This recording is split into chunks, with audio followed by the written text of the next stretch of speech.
Dәурен! Әке!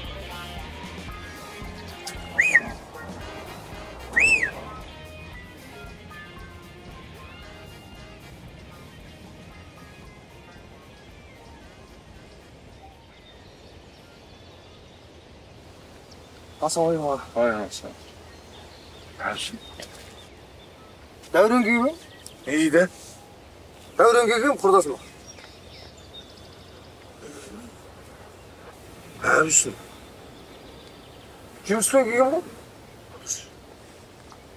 Ей, сен не біздің сықыр батсың? Біздің сырқы. Кім айтты оны? Біздің сырқы. Ей, нас не догонит деген бұл 80 жыл қыралардың сықыр. Біздің сықыр. Қайдығысың сен? Ей, 88-ден сықырғы бұндай емес. 88-ден сықырғы мынандай. Біздің жігіттер қайда екен деген сықыр. Біліп асаңдар ше. 85-ден сықырғы мына. Манчи, Қочи, Тамбо. 83-ден сықырғы мынау. Бұл атағанда Ақмаржан, тағында Ақмаржан деген сықырық. Бәрін сол айтып отырайын ба? Burada ең ауыр сықырық.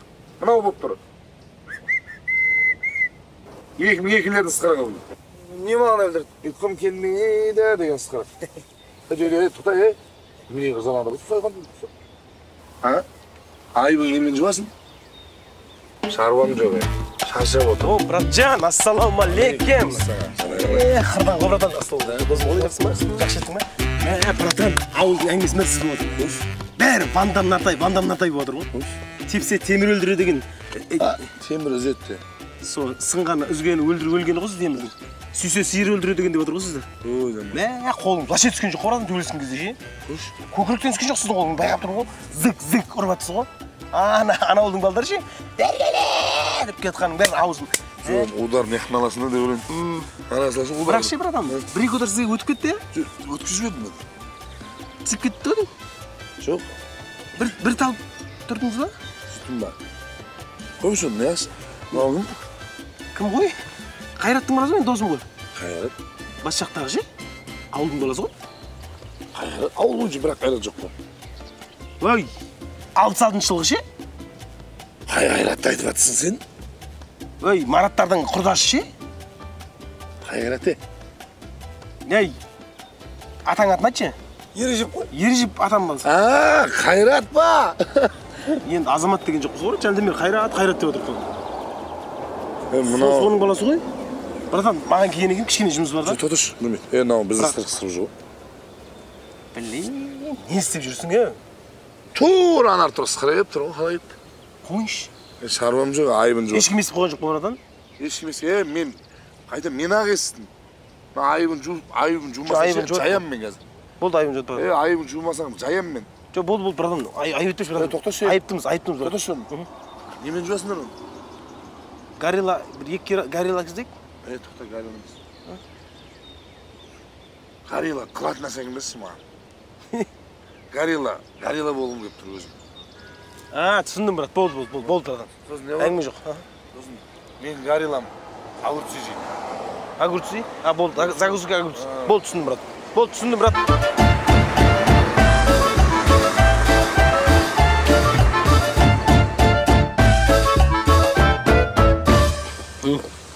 Шай ішерсің ба? Шай ішергенде, Дәурен, тірлікпен келіп отырмын. Не тірлік? Жұмыс істейміз. Кино түсіреміз. Кино? Жұрттың бәрі кино түсіруші болып кетті. Сен қалаға барғаның бәрі айфон алсаңдар болып кино түсіріп кете бересіңдер ме? Қандай кино түсірмексің? Ой, Дәурен, сен мен ақылдысың деп отырмын. Мысалға анау Нұрлан Қоянбаев бар ғой? Сол үйін тігіп кезінде киноға салып, міне байып кетті қазір. Қоянбаев пен сен өзің салыстырмай қойшы. Қоянбаев баяғыдан КВН-нен келіп жатқан бала ғой. Жақан. Сол Жохан деген кино түсірді, үйін тігіп. Қазір байып кетті ғой солда. Сен тек үйін тіккендерді айтады екенсің, е? Маған да үйіңді тіктеп келіп отқан жоқсың ба? Біздің үй тіксең, ары кетсең мультфильм түсіресің ғой. Мақлан. Анау Жездуханың балалары, миллионның балалары. Жездуха деген нәрсе дүние түсіріп, қазір байдың балалары түсіріп. Қып-қызыл ақша табамыз, Дәурен. Сенші маған. Кім түсіреміз ал? Ой, Кайсар бар эмеспи? Ой, Кайсарды тыгуу үчүн ол ана нени арматураны алуу керек оған. Бекболат ма? Иә, Бекболат барып көндірмесе, үйіндегілер жібермейді Кайсарды. Өзі қатынмен ажырасып бытышып тұрады өзі. Мага сен, мен сенімен ақылдасып келдім. 40 қызыл ақша істейміз. Қап ақша. Қап таба алмай қаласың ақша салады. YouTube бәрін сен түсінесің ба конкретно? Ой, солардың бәрінің тірлігін мен істеп отырмын ғой. Кімдердің? Сол байдың балаларының барлығын YouTube мен істеп отырмын. Онда балалармен сөйлесіп қайтадан. Кеттік онда. Кеттік. Әуке, ақша, нәрі, чемода, Баратан қазір сықыру мүмкін. Қарамай естің ба? Естімеген аңсап кете бергесін. Шайлап бәшінеңді отылдырасың ба?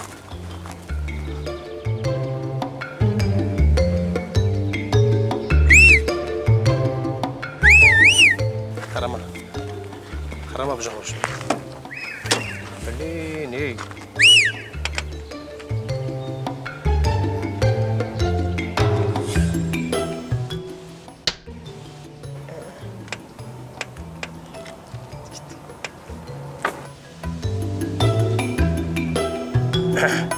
О, братан. Ван Дам, братан. Братан, айбетпіш. Магазинге барып жаңа заттарды алып келеміз ба дегенбіз ғой бірден.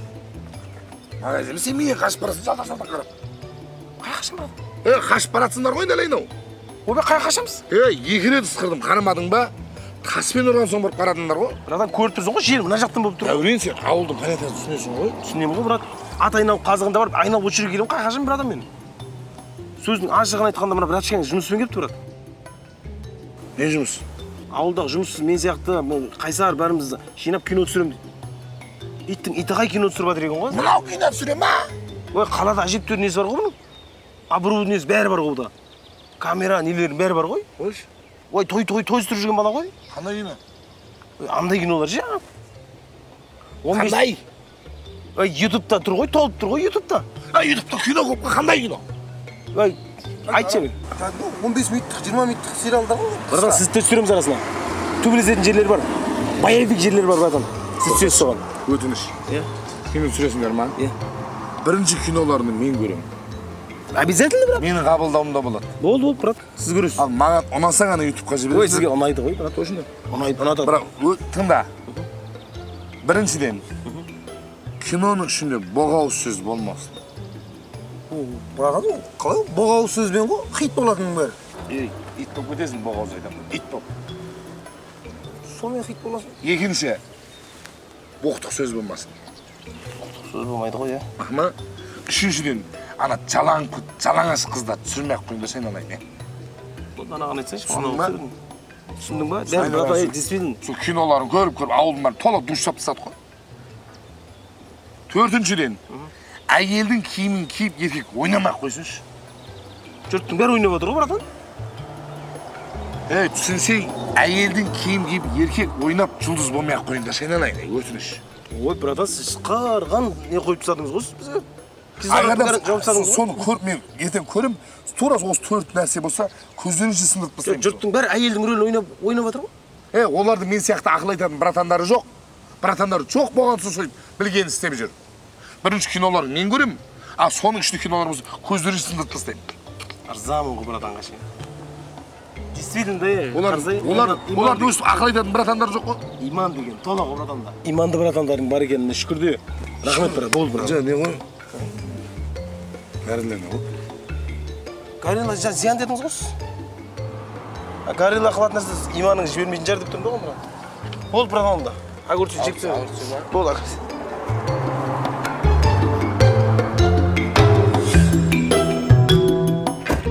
Не аламыз? Кеттік па Қайсарға? Қайсар несі? Бірінші арматураны қылдық та? Бекболат па? Иә, ол апасы жібермейді оны, Қайсардың. Бізге сенбейді ғой. Арматура сендіреді соның бәрін. Әйелдердің тілін қаттабады ғой. Бізге сенбейді ғой, білесің ғой. Кеттік онда. Кеттік жүр. Арматураға кеттік. Қақта болады ғой? Меш жақта болады, меш жаққа жүрші. Между прочим, соны киноңа да басаң болады, негізі ше? Әйелдер көп көреді оны. Түсіндің ғой, ә? В общем, Қайсарды үйінен алып шығуымыз керек қой, бізге әңгімені қысқашы ше? Түсінгенде мен де түсем ба киноға? Көреміз сен. Бір-екі сериядан кейін өлтіретін жармыз сен. Қайтыс боласың ба, не қыласың? Шамалар ғұмырын ұзақтау қылуы болмай ма менің? Көреміз. Ей, не ғой? Үйіңнен бір аптаға сұрамыз шық. Ертең қалаға уже шақырып отыр ерегің. Бүгін ерегің өзі кете береді, қазір Қайсарды алып шықсақ болды. Өте көремен қатынлар.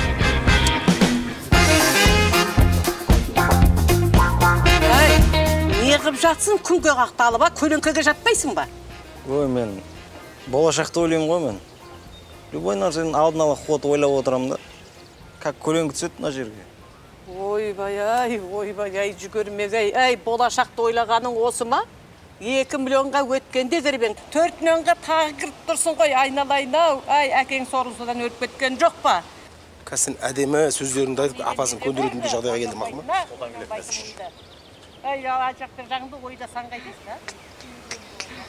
Кіріп кеткен ғой көрдің бе? Берге кіріп кеткен. Інісі ойынға кіріп кеткен. Тек қана бұның інісі емес, бүкіл ауылдың жастарының бәрі кіріп кеткен қазір ойынға. Басы 8-10 миллионға шейін қарыз қазір. Әке-шешелері сорлап қазір, қайтып төлеулерін білмей, дал болып отыр қазір. Бұндай баладан бал емес, бәле ғой мынау. Жамандасақ жүрдір. Ой, шығарып аламын, оның бәрін шығарып аламын мен. Ой, Апа, амансыз ба?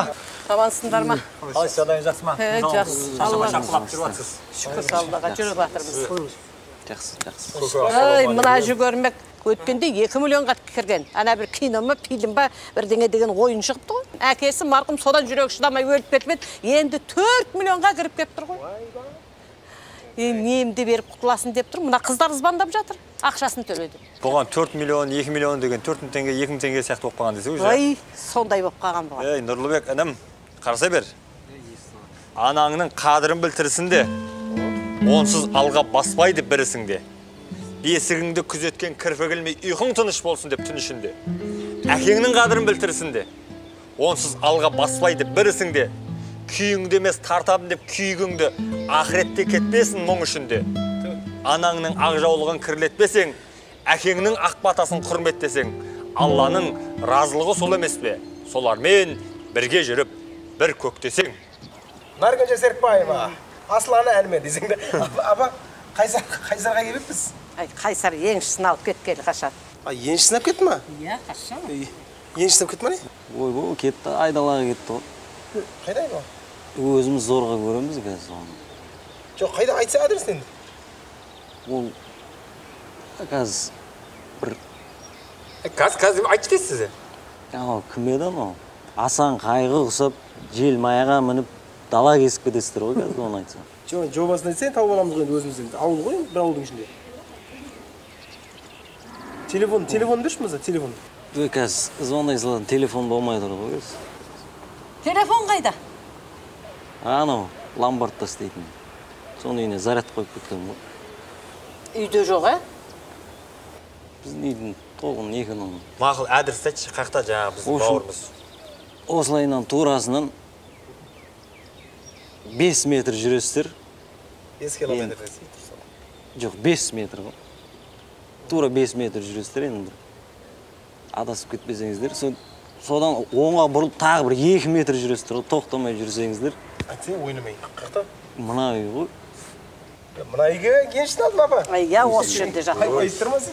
Bir үйде тамақ ішсіңдер, бір үйде Адасып кетпеңдер. сен кім алады осыдан кейін? Әрбір сұрақ қоятын кезде мен саған айтайын, ойланып қой.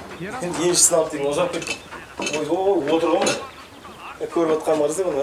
Ой, мынау крестный отец деген кинодағы ең басты рөлдегі әртіс ұқсап отыр ғой. Соны айтып. Әрі тұрсай, шұрттың баласы да киноға түсіп жатыр ғой. Бұл да түсіп жатыр ма? Қайсар? Қаладан Ержан келді, амандассай. Көріп тұрған жоқ, Ержан бұның досы сен емес қазір. Бұның досы мына Қосылайттың ішіндегі жаңа ақ төресі бар. Кім еді жаңа, Чертақ па кім? Сол, в общем, көп бұның ішінде. Бұны қатармен жазамын. Адастырма адымды нақ басарда, жалтыраған қу дүние жақ қосалға. Абай ғанымайып тірілтіп алып келсең де бұл сені тыңдамайды бұл. Өтпейді бұның бетіне. Көмектеспейді десе, иә? Көмектеспейді бұл. Мынаның ішіне кіріп кеткен бұл ғана емес. Ауылдың кемпір шалының бәрі осы. Қал ауылым бар, жаңа Қосылайғы бар. Осы көретіндердің бәрі. Мынаның ішіндегілерді мойындарына сүйреп алып келіп ауылға жұмсасаң да, қыдықты қазғызып, бір бақтағы тергіз. Жоқ, тәуке, оны не үшін ренжейсің? Кемпір шалдарға не үшін? Көретін нәрсе жоқ қой басқа. Баяғыдай айтыс жоқ, ұят болмас сияқты бағдарлама жоқ. Не көреді басқа? Сонда да амандасып. Ержан келіп тұр амандассай. Тағы Сапура сұлу Хамрақұлды таңдады. Ерім жындамайтын көрмеші.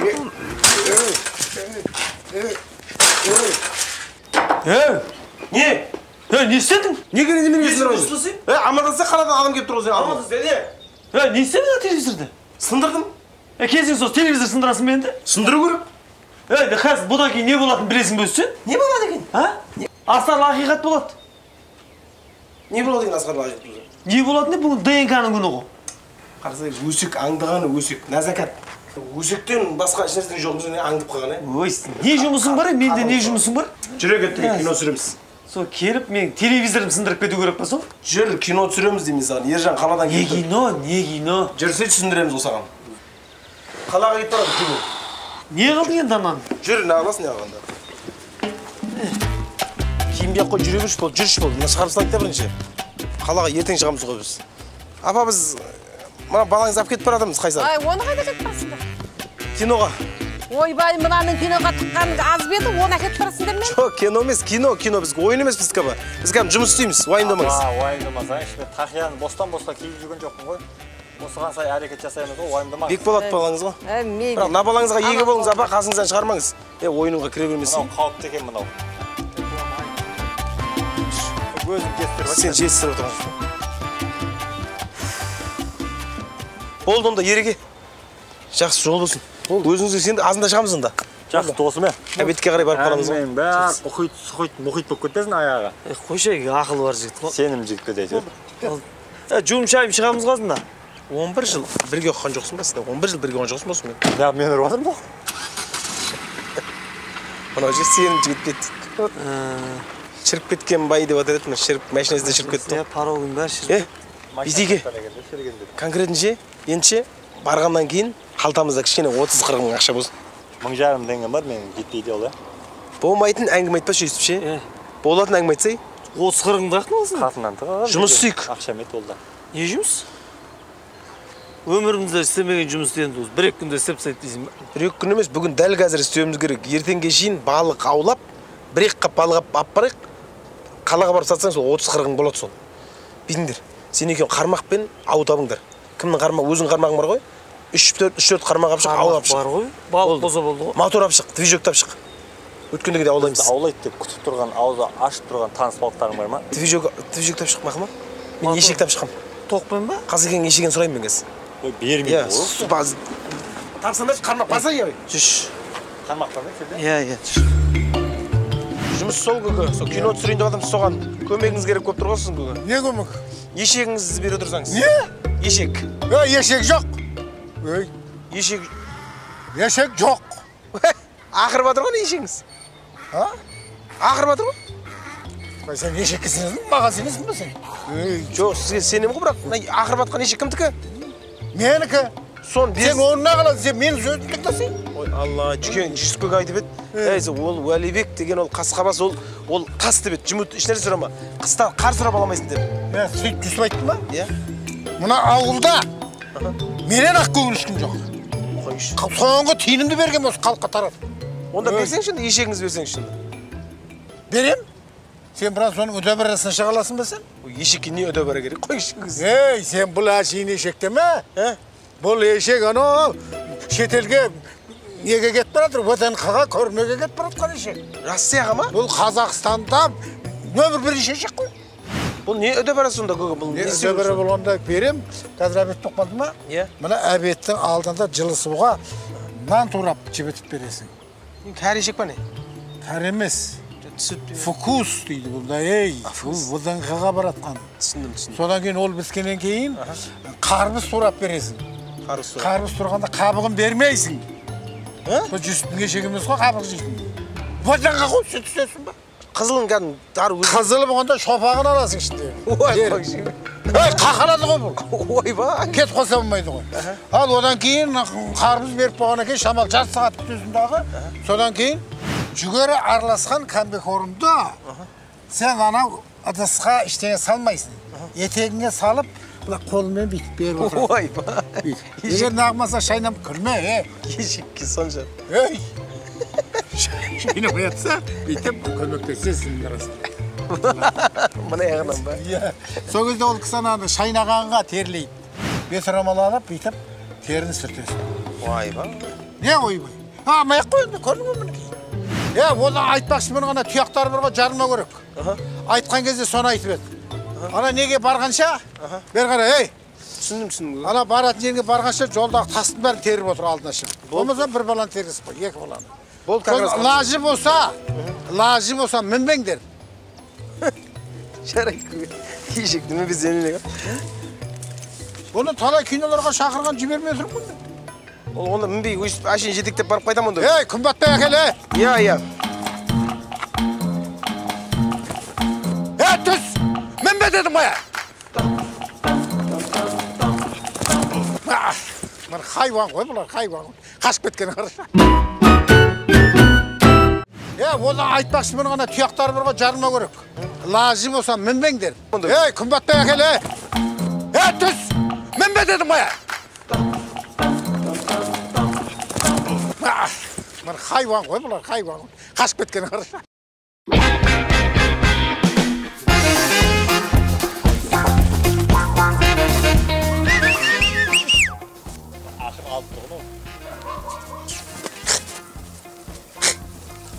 Қармақ берін ап шықтыңдар ма?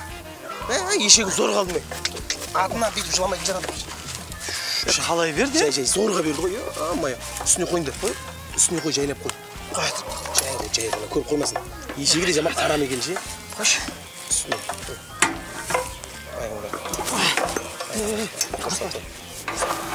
Ол үсіп кетті. Жүнді ұстап жүр. Біреуің ана қармақ тұсады, біреуің мотор тұсады. Қармақтардан ай. Қармақтар. Ауыр меге мотор? Ойбай, жаман, зілдей.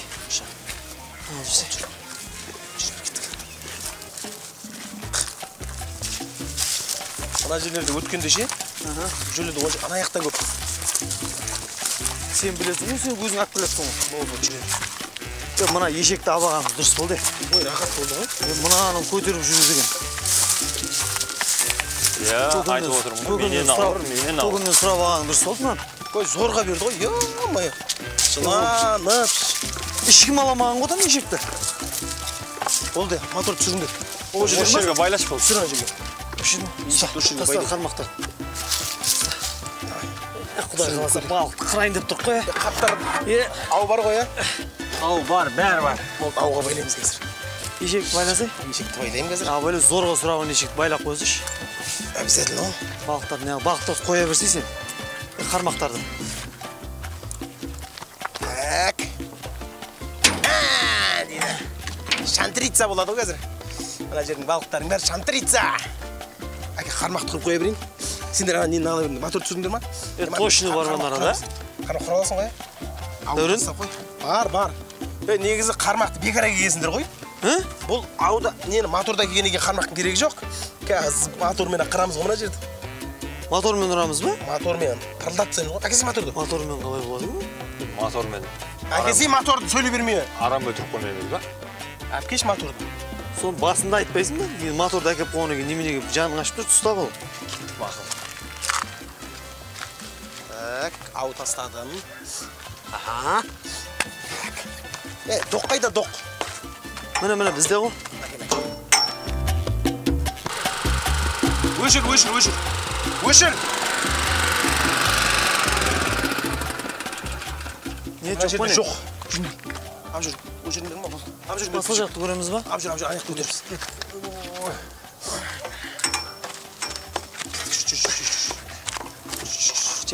Мына жақты бар, жүндік.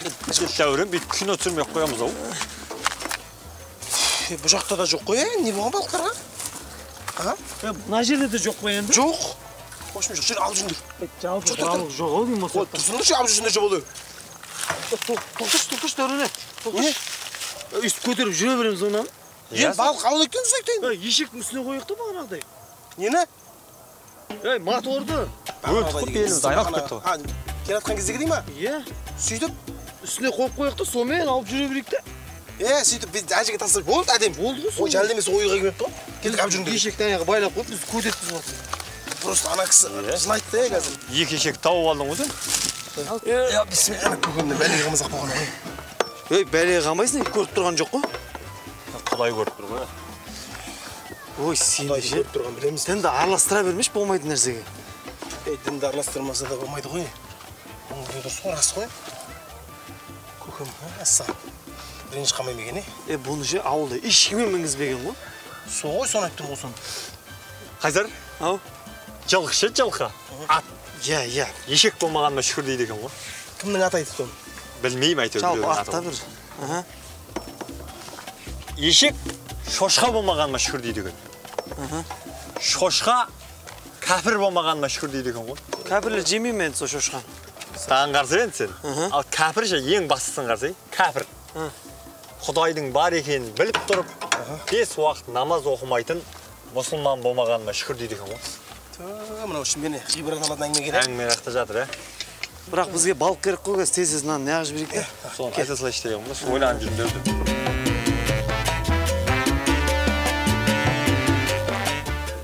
Ағешек, мына ойға келмепші мен, Анаяқ сенен оталдыра бер.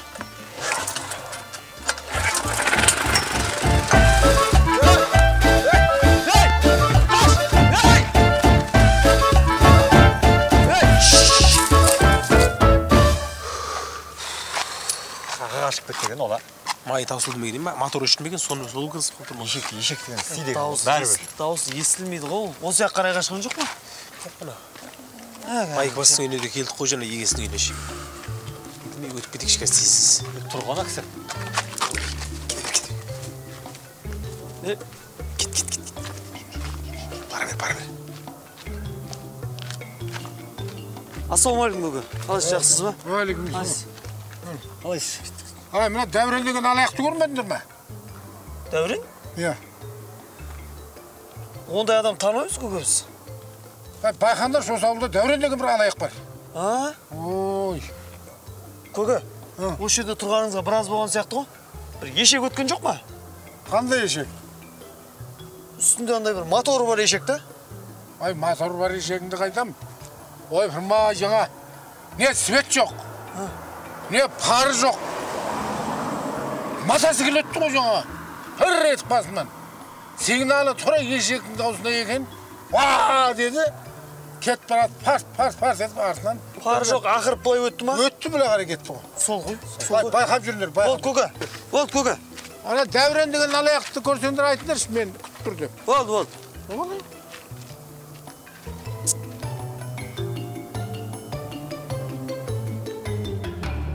Қайда не? Мына ютубта қарасай. Алды. Қазақ бауыр қазақты квартирасына қуып шығып, орыстарда батыр. Осы ше мобилографтан кейін оңбай қалды ғой. Мобилограф емесе, мобилизация. Дәурен. Киноактер. Жұлдыз. Шемішкесіз? На? Ойнамай салсай бір адам.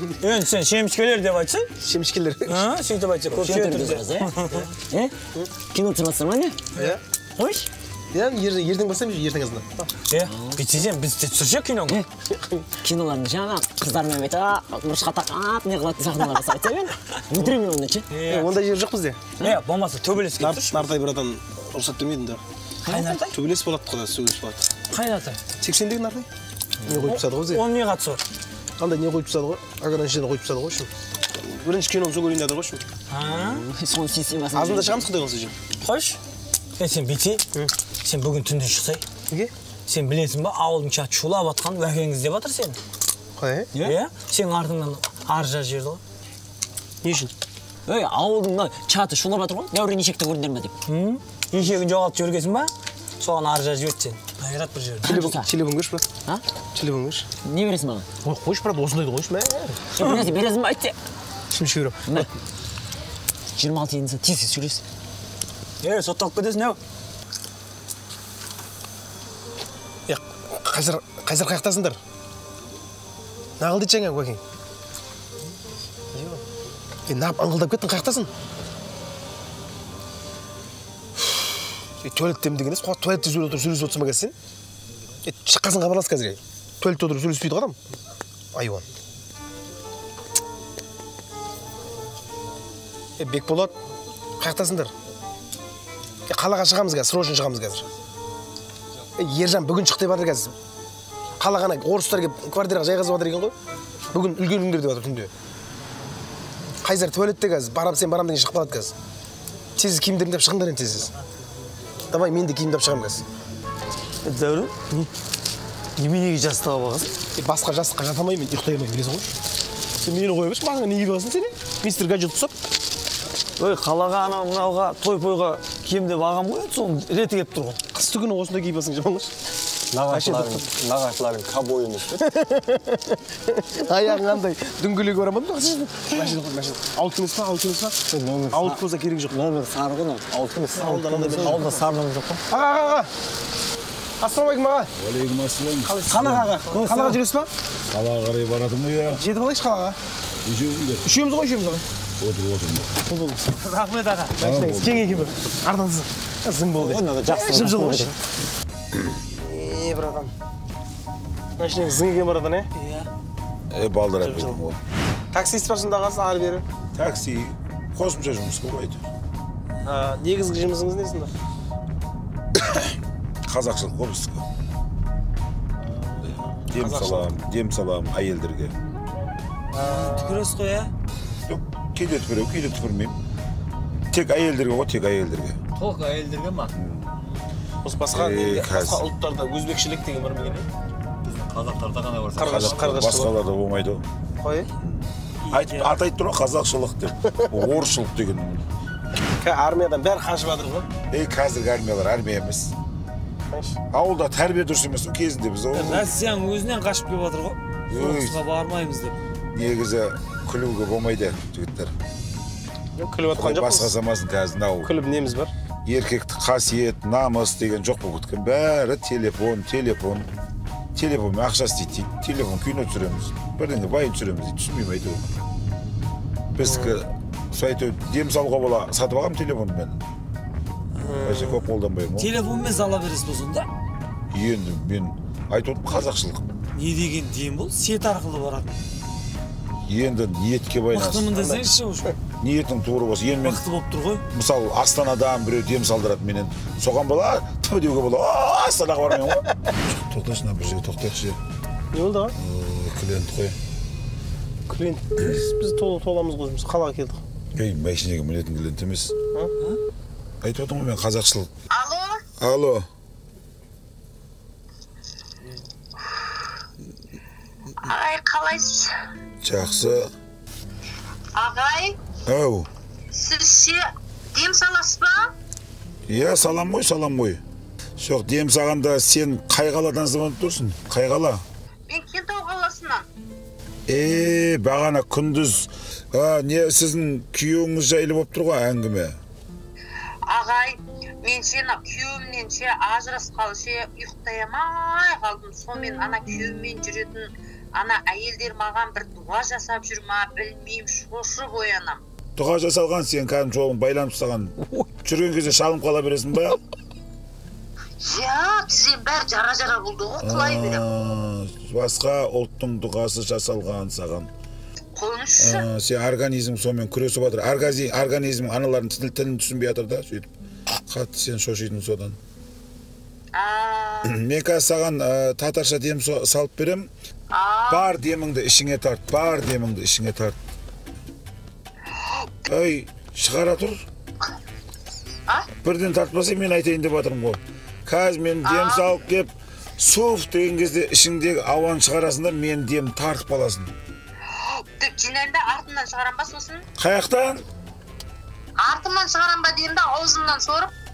Сен сорған несі, сен бер қара, мен айналайын, сен мен дәретін бұрсын шығар едіп тұрсы ғой. Сен аузынан дем кірді ба, соға қайтып аузынан шығарсың, артынан шығарайын ба деген есе. Дейін ба? Ал, аузынан ха деп шығарасың, сол кезде мен суп деген кезде мен суп деген тартып аласың. Сол бар күресет. Жарайды онда. Тарт.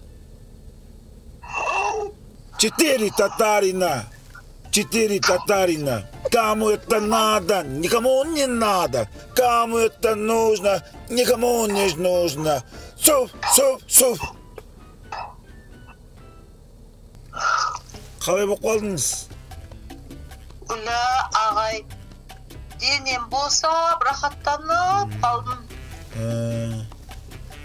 Anda көзің алды қап-қараңғы болып кетті ма? Ішіме жел қармасы батыр, сен сыртқа шығып келем-ау деймін. Иә, тез бар. Бай ішім. Ой. Иә, ана бәнде WhatsApp'та нөмір бар ғой? Иә. Сода Каспий бар. Ағай, күйеуімді қайтартқызып беріңізші, ағай. Қайда жүр ол? Иә. Қайтартам. Нөмірін жіберсей деп ма? Иә, жақсы. Ағай, нешінші сіз? Жақсы, айналайын, мен яқта тағы да біреулерге дем салып атырым. Жақсы. Анау. Әңгімесіге қуат деген не? Кәдімгідей әсер етіп болсын оған? Болды ғой. Өзі ішінде жел, ана мен ішіндегі бүткіл әрекеттің бәрін мен және сүп деген тартты ғой.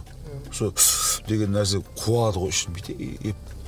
Іштегі әрекеттің бәрін шығарып жүреді. Сонда сетпен ала бересіз не? Иә, қазір қалада жетері жей ғой. Е болып тұрса саламай сесің. Е болып тұрса сүп дейсің ғой. Сүпің айналып тұра береді бүйтіп.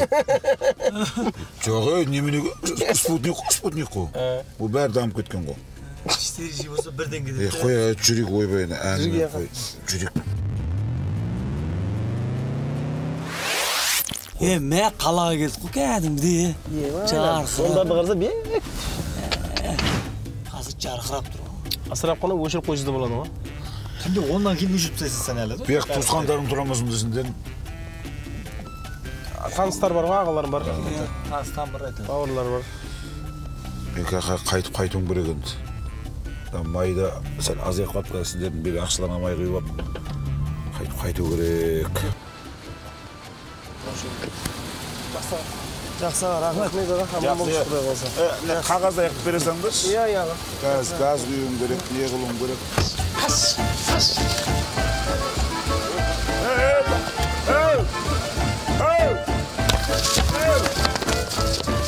Telefonların aldı.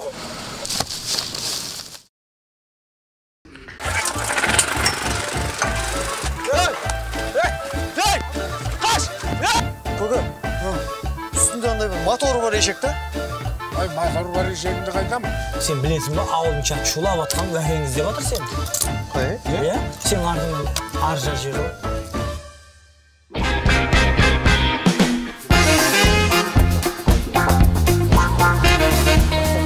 Жақсы, рахмет аға. Аман болсын құдай қаласа. Қағаз аяқ бересіңдер? Иә, аға. Газ құюым керек, не қылуым керек.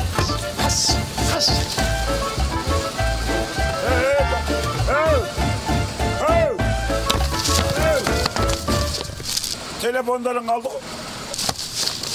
Мен қалдым ба? Мен көй. Бәле саған. Бәле. Көзің көкшиіп шегір. Барам енді. Барам. Жүріңдер барамыз. Үшеуміз барамыз. Ne yaptıysa parasıdır. Frank қаға. Frank. Samsung.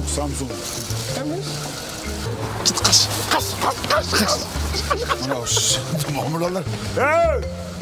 Şahsızların. Ne deyip? Şahsızların kaldı o, şahsızların. Қойшы жастыққа бола кете бермей қуамай. Қырым деймін, ұқтаймайым ғой жын ма? Аға. Sen de mi? Иә.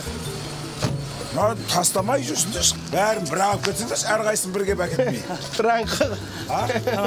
Нау, әбе жөптеу разас деген. Азақ, ауылда жүрсіңдер.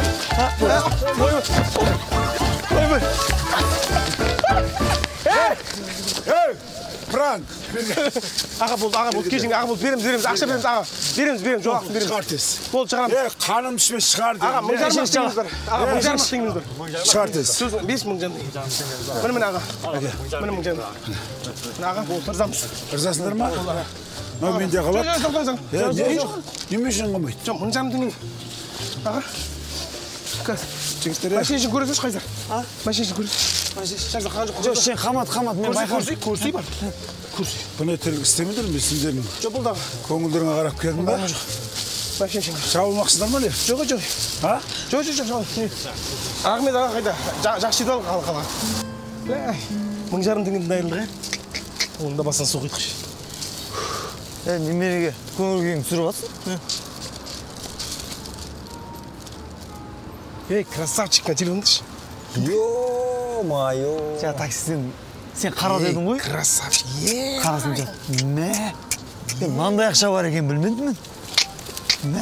Лақтырып кеткеніміз Емші емес аздай. ол. Емші емес па? Кімді лақтырдың? Лақтырып кеткеніміз аздай. Ақшасын ұрлап кеткенсіңдер ме? Тағы ұят болды ғой. Қаяқтың лақтырған? Адалдықпен 1000 жарым теңгесін бердік қой. Адамгершілікпен бердік қой. Осың ба? Не деген адамгершілік ол сендер? Ол оның өзі алдап атқан көрдің ғой жаңа ана әйелді. Құлағынан түйіп телефонмен адам деміз ала ма? Бұл ақша да оған сөйтіп келген ғой. Оңайлықпен келген ақша оңайлықпен кетеді. 2-3 күнде тауып алады мынаны ол. Ой, тауып алады. 2-3 күнде айтып отыр ғой. Кімнің көзі мындайды деп отыр ғой? Иә. Ержан қызын деп. Ержанға? Ендім жоқ.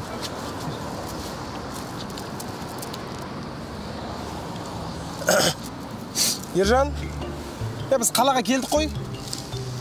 Әп кетті сен. Мына Халук банк деген қасына тұр. Шымкент Палас десе. Шымкент Палас деген қасына тұр қой. Нема? Нұршатқа деп ұстайық па? Болды. Үшеуміз ғой, үшеумізде келдік қой. Нағырамыз азанды қазір, түнде келе берейік дедік. Болды, ақша бар, уайымдама. Давай.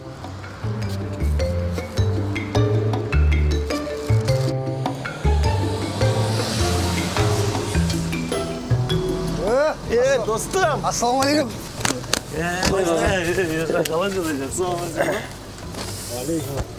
Заттар сұрау керек. Заттар ба? Болды, аламыз. 1000 теңге ғой брата ма? Иә, 1000 теңге. Не ғой, майда жоқ па? Іздаш керек жоқ бауырым. Іздаш керек жоқ. Мал? Іздаш керек жоқ деген 9000 теңге ғой. Қайтарасың жынды ма? Берсеңші. Қайтармай-ақ қойды ол. Жоқ ғой, жынды ма? Қайтарасың жынды 9000 теңге. Мына отырған жерден 9000 бары 500 теңге. Не істеймін сен, жынды ма? 500 теңге. Мына отырған жерден 9500 теңге келді. Ержан дос. Ержан. Болды. Майда жоқ деп тұр ғой. Bu бар ғой. Мәш. Лахабай дейді, ауылдан кетті. Ана жыртық қой, нормальный бермесе берген соң. Бұл да сөйтіп алған ғой, жүр кет. Соштап ал. Мәссаған. Мынаның үйін қарасай. Вай ба. Молодец. 88 жылғы балалар осындай жағдай жасап алды ма не уже? Мына үйде тұрамыз ба? Сқап кеттік қой. Сен берген алды? Кәл? Қана, өмірді? Төреғали. Төреғали кім? Жаңа ауылдан әкелген таксист ше? Сол ма? Сол кісі ғой. Содан қарап кетті ма? Қой бер жерден шығар. Төреғалиден таяқ жегенде жаман отқан жоқ қой. Сен де жаман отқан жоқсың ғой. Біз де Төреғали. Ержан, молодец Ержан, қатыр берсің ба? Мына үй түсен салдың ба? Не болды? Неде адамдар демек қой. Не болды? Далада жатыр ма адам? Адам демалып отыр. Осы үйде тұрамыз бен біз. Темір есік сапты ғой, мал десең. Ұрылар кірмейді ма қандай? Басшы кіремейді ма енді бұны?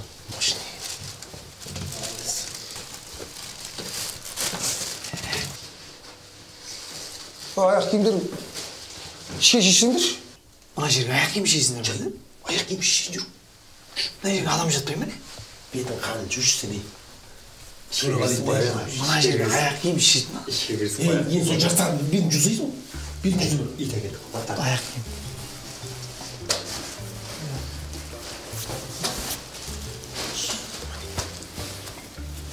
Шай бешіңіз? Кухняға. Шай бешіңіз. Мысықты,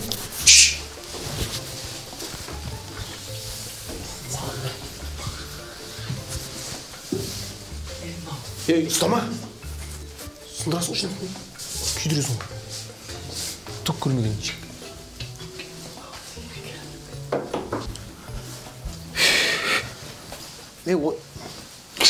Жатамыз ба не? Жатамыз. Ой, жатпадық па не? Жатқан нес? Шай, бәй. Жоқ қандай? Шай, бірнәрсе ішіп алайық та? Шай, бәй. Тамақ жеге? Мынау біз аштан қалған деді ғой мынау. Білесіңдер ғой, әйелім балабақшаның бастығы. Жұмысы ауыр. Демалып отыр үйде. Демалып берсін, өзіміз ішеміз ғой. Сол үстіне барып ішеміз ғой біз. Ой, азанда жазылап, шай демдетеміз. Біз тамақ ішіп ұйықтаймыз ба? Үйіңе жылан кіріп кетсе де басына ақ күйіп шығарып саласың ғой. Жылан құрлығын болматып қаласың да. Қатем суға кеш су ішіп алайық. Дәурен, суға кеш. Ана суға қызғанда напоры қатты соғанда оянып кетеді. Көбей су ішпейміз. ойбай. Болды мен солар тұрғанша су ішпей жатамыз біз. Ей, шайнектегі су болсын алып келші бар. Баяғыда ата бабам Құдайдан қорқатын еді. Жастар қатыннан қорқатын болды. Қойшы сені.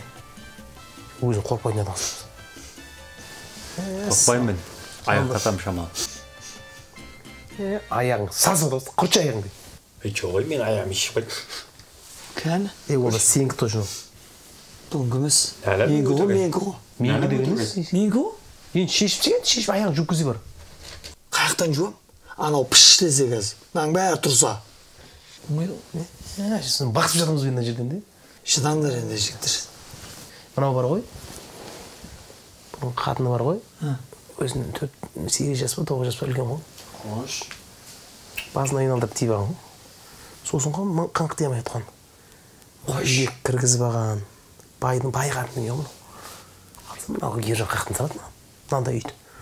Қатын қолына кіріп алды деген рас екен ғой. Бірақ кіріп алса да ше, кіргеніне арыз еді мына жере. Әкеші су. Су қайда?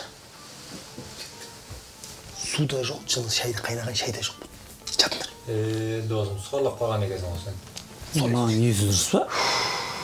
Азанда адам сияқты шай тамақ беріп. Şimdi кеттім деп айтатын баратын жерде жоқ қой, Жатса қақа баратын. Шуламай жаттыр. Таң атар. Аяғың тартып жатсаң, сасым. Аны сасып аяқ жатыр. Жастарың мыңға келді, осы әдеттерін қашан қоясыңдар? Қош. Тын шеу.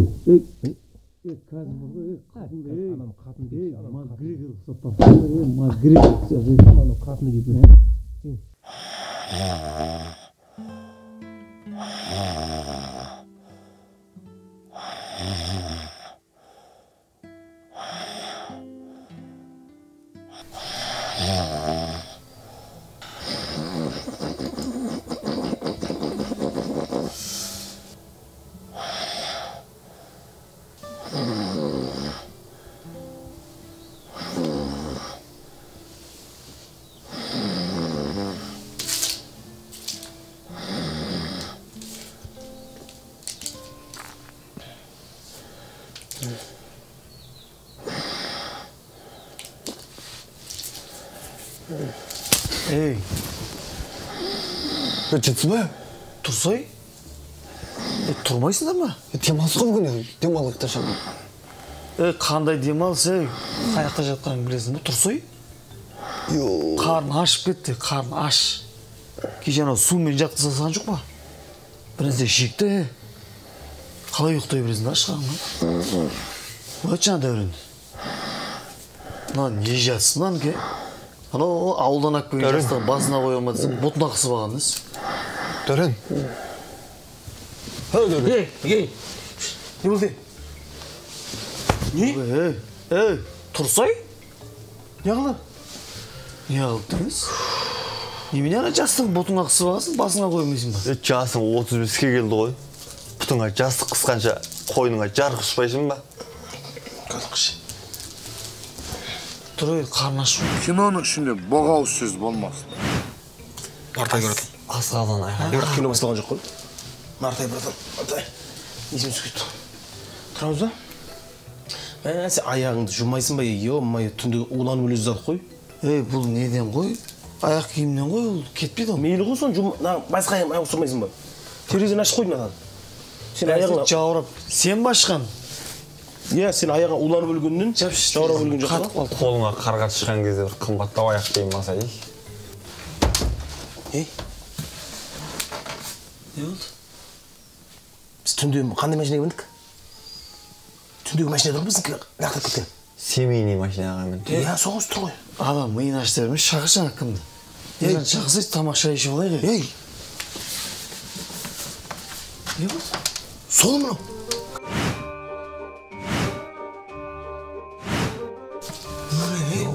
Действительно сол. Оғақты бізді білет бейіқта екеніміз.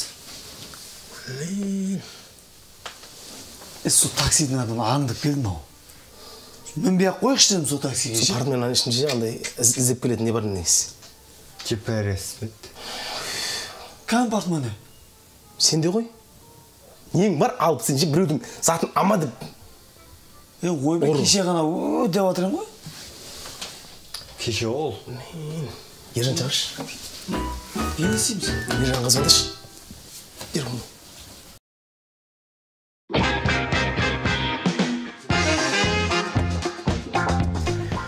Мына кім болды екен, Кім болады? Кешегі тәуіп қожуын ғой. Біліп тұрмыз ғой тәуіп екен. Қалай тапты біздің артымыздан? Келді бізді, аңдып келді. Конкретно аңдып келді ғой. Қалай аңдайды? Бүйтіп такси ұстадық соның көзінше. Аңдып келді ғой. Ана машина бір өзімен келді, қартымызда ешқандай машина жоқ. Екеуің бар емес па? Менің ауылдағы гүл өмірімді қор қылдыңдар ғой. Ауылда мешітте имамның жанында рухани білім алып, көзім ашылып, күнде пешенбілікте. Біз құрттық қой сонда сені. Күнде пешенбілікте ана мынау жеп рахаттанып жүрген бала едім. Не қылдым? Ана мынау жегенде мәзгі кет шары, кет шырып кетпейтін бәле. Ана мынау жүзе де семірмейді ғой ше. Sonra имам қасында отырып бүйтіп құлағын кесіп береді. Бір пакет алып қайтқанда мәз. Соған мәз. Өткенде құлағын жүн жығып жеп отыр едім ғой. Құлақ түгіл, тасбақадай жеп отқан жоқпыз ғой. Жейсің жайлап, ертең біз көтеріліп кеткен кезде көресің, ішің күйіп отырасың сосын. Қаяққа көтеріліп жатсың? Дәурен, артқа кетіп баратсың ғой кез. Артқа қарай құлдилап кетіп бара жатыр кез, байқап отырсың ғой. Касияқтасың ғой кәсе, Дәурен, касияқтасың. Ей, тоқтаңдар. Сендер өздеріңе білінбейді, жайлап көтеріліп жатсыңдар ғой. Қақа көтеріліп жатсың? Екінші этажда жатсыңдар, ей.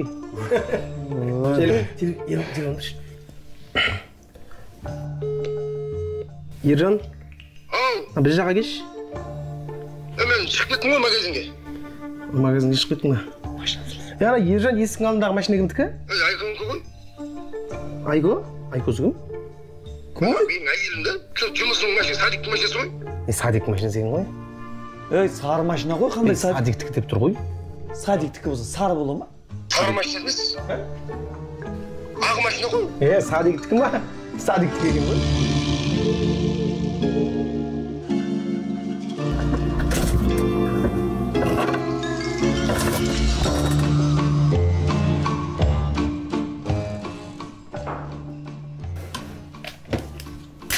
Ой, сен екеуіңде бір таққа таласқан қан құсап. Ержан! Ашшана есік терезенің бәрін сасып кетті ғой үші.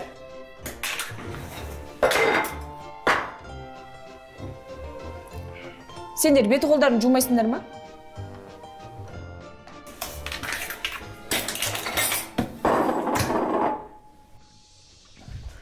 Позорай. Бірден жуып келген, одан ішіме жаңа құқылдай деген е. Еше Ержан осыны айтып отыр екен, құқылдай екен. Айтатындай бар екен да. Жүлі. Не? Сенде біреудің тіс щеткасы деген түсінік жоқ па не? Ержанды қой жасылғы мынау. Ержан екеуіне бір адамсың ба? Дәурен. Ержанды өзінің несі бар ғой? Өлем. Дәурен. Ол ше әйелінің көзі ақша деп тұрған. Ақша бермесең ше бәріп жақтырмайтын сияқты. Қанша жұмсанда ше, болмайды бәрібір. Ақша бермесең болмайды. Көзінен ше ақшаны көрдің. Жуын бақыты күлі бар емес па? Қосыласаң да бізге дұрыс көз қараспен қарайын деп тұрған жоқ. Істейік. Ақша берсең кеше кітапқан ақша өзіме. Оңай келген ақша оңай кетеді. Беріп қой жақсылап тұр. 10 мың теңге ма? Кісі болып отырайық та, кісі. Мұрны иіссезбей қарап жатыр 50 мың. Жұмсай. 50 мың беріп жатыр ғой. Оның ішіне кіретін шығар бәрі. Сен өзің үшін жуынасың ғой жұмыс. Ақмарална, үйлерің құтты болсын. Рахмет. Біздің атымыздан ішеміздің атымыз. Хан сарайда үйлеріңе құтты болсын айтып келдік. Қоя бермедіңдер ма? Отырсаңдар, шай ішсеңдер. Ойбай, қазір шай берем. Үй су кеткен жоқ қой.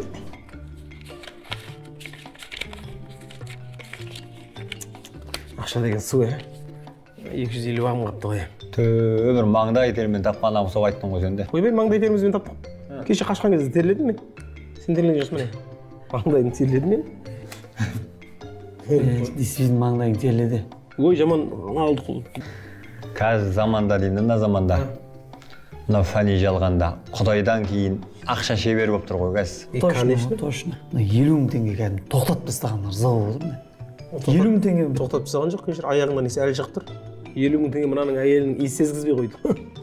Қатын қайда мынаның? Көңілден жүргенше білмеймін ғой.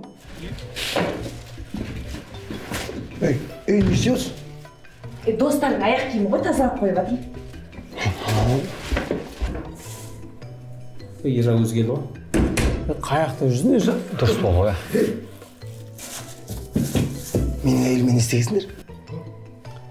Аяқ киімдерін сүртіп отырғансыңдар. Қош. Қош. Дәурен сен күні машин жуып отыр ғой. Мен күйеуім, мен күні өмірінде сүртпеген адам ғой.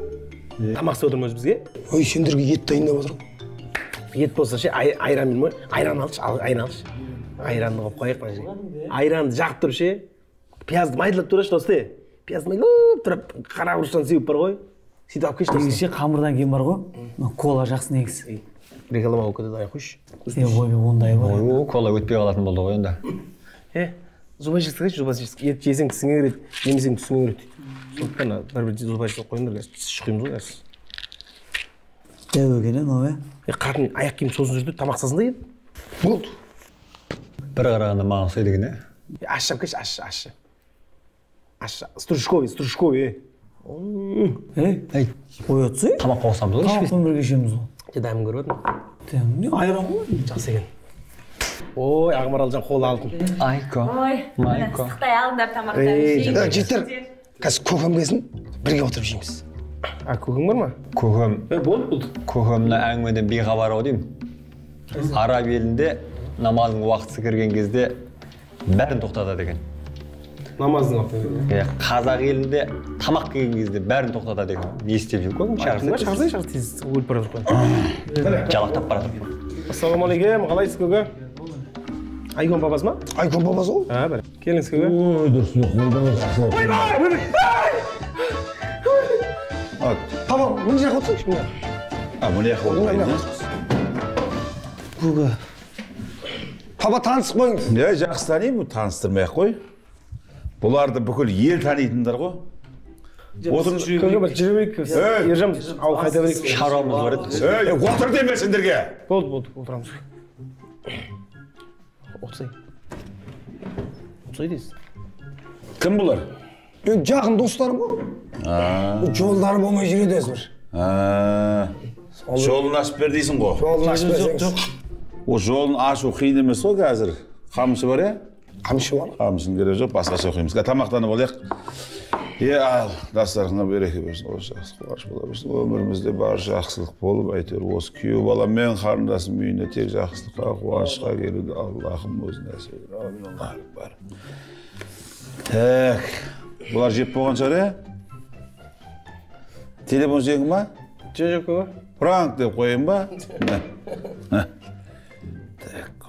Тәрте қолыңды, ей. Тамақтанап отырыңдар, е. Сенде. Қат түйіліп барсаңдар, арғасынан су жесіңдер. Рахмет көке. Мына шілей еті көп емес па, көке? Жүді әңгімен көп молда екенсің сен, е? Кеше майшыда мейім жеп қойған, е? Көке, біз онда тұра берейік онда, жеп болдық біз. Рахмет. Мен болған жоқпын, ей? Онда өз батамыз өзімізге қауымын. Өз батаң өзіңе жүрмейтін деп қоям ба? Қызым айтсынан турап қойсын кейін нарыңғы жеймін. Ақмарал! Ал, папа. Сыртқы есікті құлташы жаным. Болды қазір. Сен осы жерде бол, дастарханға береке берсін. Жұмысым осы үшеуімен бола берсін, ал мен. Жүндері, жүр дедім ба? Бәрі нормально бізде, көке. Тез. Бері өт. Сен өт. Криса, давай. Кірсін, көке. Кір дедім мен саған. Сен кір. Кір бол. Көкөшке. Оңбағандар. Сендерге ойнағанды көрсетімесіңдер ма? Үй қамақта отырасыңдар осы жерде. Көкек. Қолдығы ассалаумағалейкум. Мен сіз айтқан адреске келдім бұл қазір. Қайдасыз? Ішке кіре берейін ба? Аға, жақсы.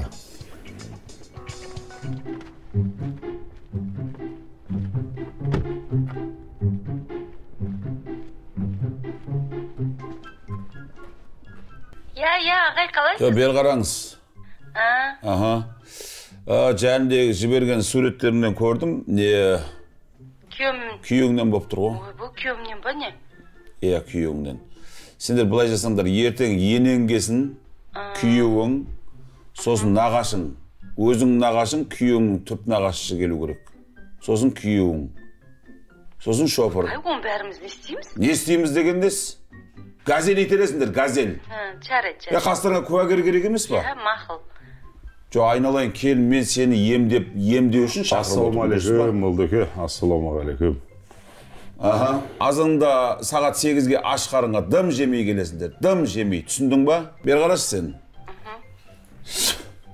Тиді ма? Тиді. Иә, 3 күн бетің жумайсың. Жақсы. Жарайды. Сварщиксің ба? Сварк істегеннес. Тоқтасын. Шешен ашкеңді, үйдің ішіне кіріп тұрсың ғой. Олдығы мені танымадыңыз ол? Таныңыз ба деп мені келген адамдардың бәрін тани беруім керек па? Келді, жұмыстарымды айтыңдаршы бірден. Кеше хабарластым ғой, бір машина беремін деп.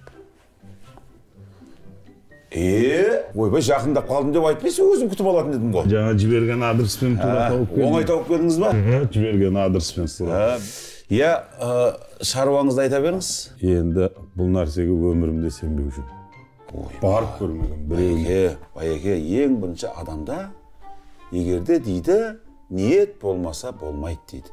Мысалы, сіз маған дейін кезінде Сарәулен білесіз ба? Білмейді екем. Қойыңыз, Әулие аралам. Сарәулен танымайсыз ба? Танымайды. Ағаулен ше? Ағауленді де танымайды. Элементарный сұрақ қойып тұрмын ғой сізге, ол Ағауленді танымай. Ағауленді де танымайды. Мейлі олар енді Союздың кезінде дейік. Аралда ғана қамшымен оқитын балан ше? Онықты біл. Ой, мынау енді сізге қалай болады екен, енді жіберіп жіберейін десе, мына машина өлтіріп тұр. Иә, жасаймыз. Егер сыңарын тауып кетіп жатса, бақыт болып жатса, оған да бір джип көлігі сразу мінгіземін. Күйеу балаға да. Болашақ күйеу балаңызға, иә? Күйеу балаға. Қыздың суретін беріңіз. Өзіңіз айтқан сол суретін алып, үлкен суретін алып келдім. Әкеңіз суретін көрейік, айналайын, алтын қыздың суретін көрейік. Иә, міне анасы жаңа алып салып бер жіберді. Осы менің алтындай. Өзі бір сүйкімді, ең үлкен қызым осы. Йо-майо. Ойбай, йо-майосын дес, бетіміз қарап отқан. Жоқ, мынау, сіз өзі орысша түсінетін шығарсыз, иә? Түсінеміз. Маған айтқызып жатыр ғой. Бұл мен айтып жатқан жоқпын. Болашақ күйеу балаңыз қызыңызға қарап, йо-майо деп, сен мендіксің деген сөз ғой. Енді... Кетейін деп тұрма сонда? Қызыңыз кетіп тұр, өже аяқ киім киіп жатыр. Мынау керемет. Так, маған да бір мәшіне, болашақ күйеу балаға да бір мәшіне дедіңіз, е? Күйеу балама да бір джип. Өзім аласыздан бекен. Жарайды, бұны еш уайымдамаңыз, Байеке. Среда күні шаңырағыңызда қызыңызды ұзатасыз. Күйеу дайын. Айтқаныңыз, соған дайындала беріңіз. Мен көлігін дайындай берейін бұл? Иә, көлігін дайындаңыз, мен бұң қалсын бірақ. Болды. Мен ішінде отырып та бірақ ұнаған дем салуым керек қой. Мәшінен ішінде дем салуым керек та. Ал, қолды жайыңыз. Енді қызыңыз барған жеріне барып тастай бататынына көзім жетіп тұр. Судай сіңеді-ау, біраз бетінде қалқып тұрады, кейін судай сіңіп кетеді. Ал болашақ күйеу балаңызды реңіне қарамаңыз. Мәселе бұл жерде шар таңдауды емес, қасына серік болуда. Жастар бақытты болсын, тілегіміз қабыл болсын. Айтқаныңыз. Енді жүріңіз барып, ана кішкене ауыз дейіп, дастарханға қарайық дегендей. Келіңіз Байеке. Молдеке, берген дәміңіз өте дәмді екен. Құдай қаласа. Енді мына тамақтан кейін, сорпасынан кейін теріңіз қатып қалмасын. Қалыңдау киініп жүріңіз. Уайымдамаңыз, Құдай қаласа. Рахмет. Айтқан көлік болған жағдай болды. Еш не қылмаңыз. Сәрсенбі күні, Құдай қаласа, Байеке. Жақсы. Ал келдік ал ошағың басына, не дейсің? Бұлай жасайсыз. Мына қараңғы бөлмен көріп тұрсыз ғой, ошаққа кіресіз. Сөйтіп ішінде 5 минуттай тұрып, ар жағындағы есіктен шығасыз. Неге? Сол кезде бойыңыздағы жынның бәрі қараңғы жерде қалады да. Қараңғыға 5 минут тұрып, ар жағына жарыққа шыққан кезде мойным орнына түсе қалады деп түседі ғой, кірсеңізші. Пример түсіндірейінші. Жоқ, зомбидің киносын көргенсіз ба? Қандай ақымақ зомби күндіз жүргенін көргенсіз? Бәрі түнде шықпай ма? Сол сияқты қараңға кірген кезде бойыңыздағы шын жыбырдың бәрі сол жерде қалады. Абайлаңыз, аяқ көтергіз, 5 минуттай тұрыңыз ішінде 5 минут. Кірмей ма? Тұра қал, 5 минут тұрайық.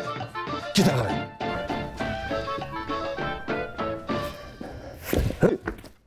Өлтіресің ба айтасың, а? Не істеп тұрсың сен? Адам жанын алып. Мойныңыз қалай болды?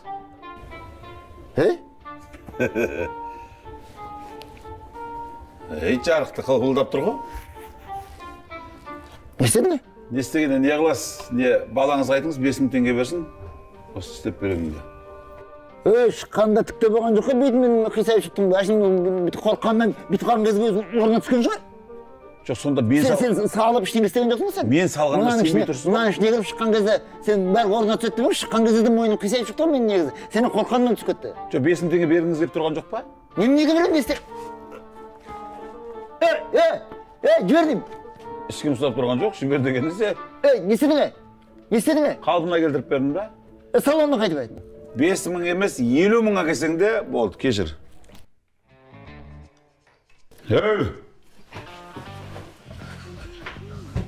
Сендердің жақсыларың жайлы қоя? Қиналып кеттіңдер ма? Көке, сөйлеңізші көке. Ауыл сағынып кеттіңдер ма? Бірден ауылға қайтайық. Болды, сәл шыдаңдар енді бір. Ары кетсе бір 12 жылдан еш. 12 жыл несі көке? Немене 12 жыл? Немене 12 жыл, Сендерге ұрлық істеген оңай, Енді үй қамақта отыру қиын бекен? Айтпақшы партмені қайда? Мынада көке. Мына орнағанда көке. Берсеңдеші, берсе. Қалай, сен ақ қойдың ғой? Маған беріп қойған екенсің ғой. Ой бе? Май бардым. Сонда ұсталмаймын деп ойладыңдар ма? Оның тағдырын сосын сөйлесеміз, іріктеп алайық. Үйленгендерің бар ма? Сен екеуің отырып бойдақ кім? Сен ғой, Мен көке. Сен болсаң бір қара. Ешек басына үйленбейсің сен? Көке, мен үйленбеймін деп үйленген жоқпын. Бұрын бай болғанбыз, кейіннен үйдегілер дуаланып кетті да сен. Дуаланбағасын, сен ұрлық істеп, мына елдің қарғысына қалған бәлесін, соның кесірінде сендер кедей болғасын. Естің ба? Мен сенің болашағыңды ойлап тұрмын. Қазір саған қыз тауып берсем үйленесің ба? Үйленем көке. Үйленем көке. Түріне қарамайсың? Қарамаймын көке, түріне қарама деген үйдегілер. Сорпақ ішпейсің ғой деген маған. Жібересіз ба сөйтсе көке? Тұра тұр сендер. Сен өзің машина жақсы көресің ба? Машина, жүгілі жақсы көремін. Российский жүгілі болса. Егерде мен айтқан қызды алатын болсаң, қасына джип қосып береді. Шынымен ма көке? Қуанып кеттің ба? Енді бері қара, Енді сол алатын болашақ жарыңның суретін міне қара. Мынаны аласың. Мұнаға не болды, Дәурен! Тұрғыз ананы. Дәурен! Тұрғыз емес оған. Джип па!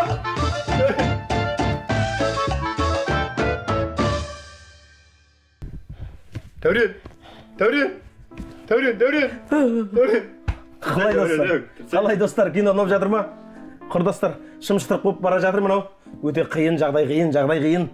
Так, достар, 30 мың теңгені кім жеңгенін көрейік енді. Так, дырылдатып арқылы дедік, мына 819 адам стоп арқылы кімнің 30 мың теңге шешкенін ағыламыз. Шешеміз, олай бізді қарап тұрыңыздар. Хоп! Так, мына кісі не дейді? Жарайсыңдар жігіттер дейді, Еркебұлан Жапабаев деген. Рахмет. Бізге жауап бермеген, тек қана бізге алғыс тілеген. Кеттік арман қарай достар. Так, стоп! Так, мына кісі не дейді? Ержанның қатынының екінші байы. Кешіріңіз, олай болмады. Сіздің дұрыс болмады. Кешірім өтінеміз. Хоп. Мына кісі не дейді? Жүсіп ағамыз қайын атасы дейді. Жүсіп ағамыз қайын атасы емес. Жүсіп ағамыз қайын атасы емес. Қайын атасы дейді. Арман Сман деген кісі жауап беріпті. 13 күн бұрын жазған екен. 13 күн бұрын жазды. Арман Сман. Хабарласыңыз, Арман Сман мырза, біздің мына астымызға жазыңыз. Мен Арман Сман деп, мына Арман Сман деген жазылып тұр. Мына Арман Сман деген. Қайын атасы дейді. Кім екенін білмейміз, қай қаладан екенін де білмейміз. Арман Сман, бауырым. Арман Сман 30 мың теңге. Құтты болсын. Енді келесі серияға тағы да сұрақ. Жаңа келіп келген, мойын шығып кеткен Жүсіп көкеміз, осы жердегі үшеуміздің біреуіміздің әкеміз. Кімнің әкесі? Бірінші сериядан бастап көрсеңіздер, оны түсінесіздер кімнің әкесі екенін. Олай болса, кеттік достар. Жүсіп көке кімнің әкесі? Менің ба, Бекболаттың ба, жоқ әлде Қайсардың ба? Тапқан адамға Құрдастар сериалының атынан 50 мың теңге. Кеттік достар. Ал Арман Сман, сіз міндетті түрде хабарласыңыз. Kettik.